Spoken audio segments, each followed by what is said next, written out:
Michigan ski resorts like Crystal Mountain are gearing up for their busiest season of the year, grooming the runs, prepping the lifts, and unpacking the helmets. A lot of helmets. Definitely seeing the trend, and no different than we watched happen in bicycles, 20 years before, that there was a time when no one wore a helmet on a bicycle, and now you're hard-pressed to see anybody hop on a bike without first donning their helmet. A National Ski Area Association study shows that in the 2009-2010 ski season, 57% of skiers and snowboarders wore helmets on the slopes, and that's up from just 25% in the 2002-2003 season. And that number is even higher for children. 87% of those 9 and younger wear a helmet on the slopes. I think that it's important. It's warm, it's comfortable, it's consistent. It just allows you that additional element of security.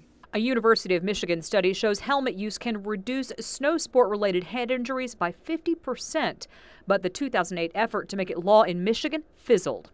Shepard knows with New Jersey leading the way with legislation, the issue is not going away, but he's not sure the legal system is the answer. I understand the reason that they're doing it. I really do. I think that I like the opportunity for people to make their own decisions, for parents to make the decisions as to what they want to mandate on their kids. And for Shepard, that decision is to wear a helmet. He's been doing so for 8 years. He also asks his employees to follow suit. Our instructors are asked to wear helmets if they're going to wear anything on their head. We think it represents the standard. Today, it's what looks normal.